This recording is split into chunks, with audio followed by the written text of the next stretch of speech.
बिस्मिल्लाहिर्रहमानिर्रहीम। अस्सलाम वालेकुम।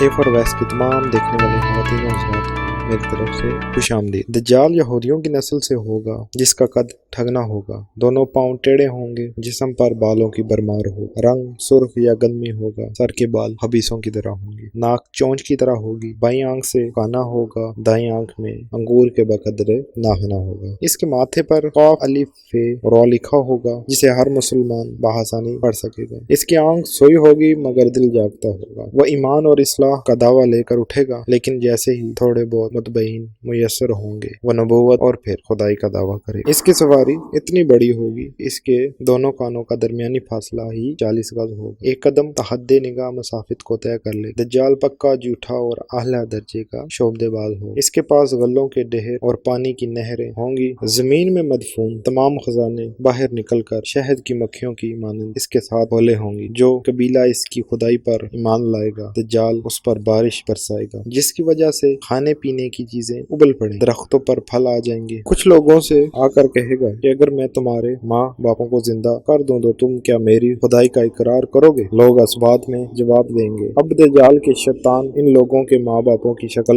लेकर नमूदार होंगे। नतीजतन बहुत से अफराद ईमान से हाथ धो बैठेंगे। इसकी रफ्तार आंधियों से ज्यादा तेज और बालों की तरह रवा होंगी। वो करिश्मों और शोबदेबाजियों को लेकर दुनिया के हर चबे को रौंदेगा। तमाम दुश्मनाने इस्लाम और दुनिया भर के यहूदी उम्मत मुसलमान के बुग़्ज़ में इसकी पुश्तपनाही कर रहे होंगे। वो मक्का मुअज़्ज़मा में घुसना चाहेगा मगर फरिश्तों की पहरादारी की वजह से इधर घुस न पाए, इसलिए नामुराद जलील होकर मदीना मुनव्वरा का रुख करेगा। इस वक्त मदीना मुनव्वरा के 7 दरवाजे होंगे और हर दरवाजे पर फरिश्तों का पहरा होगा, लिहाजा यहाँ पर भी मुंह की खानी पड़ेगी। इन्हीं दिनों में मदीना में 3 मरतबा ज़लज़ला आएगा, जिससे घबरा कर बहुत सारे बेदीन शहर से निकलकर भाग निकले। बाहर निकलते ही दज्जाल इन्हें लुकमा तर की तरह निगल जाएगा। आखिर एक बुजुर्ग इससे बहस और मनाजरा के लिए निकलेंगे और खास इसके लश्कर में पहुंचकर इसकी बाबत दरियाफ्त करेंगे। लोगों को इसकी बातें शाक गुजरेंगी, लिहाजा इसके कत्ल का फैसला करेंगे, मगर चंद अफराद आड़े आकर ये कहकर रोक देंगे कि हमारे खुदा दज्जाल की इजाजत के बगैर इसको कत्ल नहीं किया जा सकता। चनाचा इस बुजुर्ग को दज्जाल के दरबार में हाजिर किया जाएगा, जहाँ पहुंचकर बुजुर्ग चिल्ला उठेगा कि मैंने पहचान लिया कि तू ही दज्जाल मलून है और रसूलुल्लाह सल्लल्लाहु अलैहि वसल्लम ने हमें तेरे ही खुरूज की खबर दी। दज्जाल इस खबर को सुनते ही आपे से बाहर हो जाए और इसको कत्ल करने का फैसला करे। दरबारी फौरन इसके 2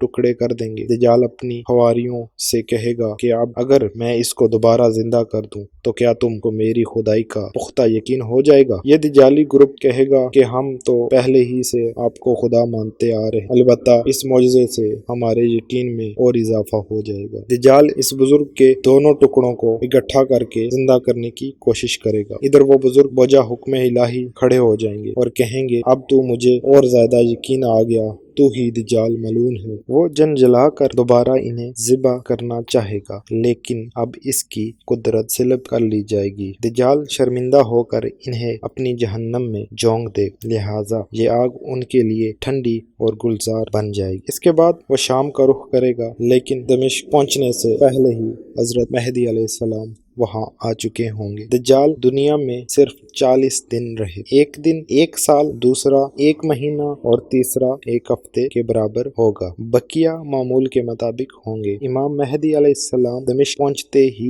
जोर और शोर से जंग की तैयारी शुरू कर देंगे, लेकिन सूरत हाल बज़ाहिर दज्जाल के हक में होगी, क्योंकि वो अपनी मादी व अफरादी ताकत के बल पर पूरी दुनिया में दहाक बिठा चुका होगा। इसलिए अस्करी ताकत के एतबार से तो उसकी शिकस्त बज़ाहिर मुश्किल होगी, मगर अल्लाह की ताईद और नुसरत का सबको यकीन हो। हजरत मेहदी अलैहिस्सलाम और तमाम मुसलमान इसी उम्मीद के साथ दमिश्क में दज्जाल के साथ जंग की तैयारियों में होंगे। तमाम मुसलमान नमाजों की अदायगी दमिश्क के कदीम शहर अफ़ाक मस्जिद में जामा अमवी में अदा करेंगे। मिलिश शहराजा लश्कर की तरतीब और यहूदियों के खिलाफ सफ़े बंदी को मंजम करने के साथ साथ मेहदी अलैहिस्सलाम दमिश्क में इसको अपनी फौजी सरगर्मियों का मज़कर बनाए और इस वक्त यही मकाम इनका हेड क्वार्टर होगा। इमाम मेहदी अलैहिस्सलाम एक दिन नमाज पढ़ाने के लिए मसल्ले की तरफ बढ़ेंगे तो ऐन उसी वक्त हजरत ईसा अलैहिस्सलाम का नुज़ूल होगा। नमाज से फारिग होकर लोग दज्जाल के मुकाबले के लिए निकलेंगे। हजरत ईसा अलैहिस्सलाम को देख कर ऐसा घुलने लगेंगे گا جیسے نمک پانی میں گل جاتا۔ پھر حضرت عیسیٰ علیہ السلام آگے بڑھ کر اس کو قتل کر دیں گے اور حالت یہ ہوگی کہ شجر و حجر آواز لگائیں گے کہ ہے روح اللہ، میرے پیچھے یہودی چھپا ہے، چنانچہ وہ دجال کے چیلوں میں سے کسی کو بھی نہ چھوڑیں گے۔ پھر وہ صلیب کو توڑ دیں گے، یعنی صلیب پرستی ختم کریں گے، خنزیر کو قتل کر کے جنگ کا خاتمہ کریں گے، اور اس کے بعد مال و دولت کی ایسی فراوانی ہوگی کہ اسے کوئی قبول نہ کرے گا، اور لوگ ایسے دیندار ہو جائیں گے کہ ان کے نزدیک ایک سجدہ دنیا و ما فیہا سے بہتر ہوگا۔ السلام علیکم ورحمۃ اللہ۔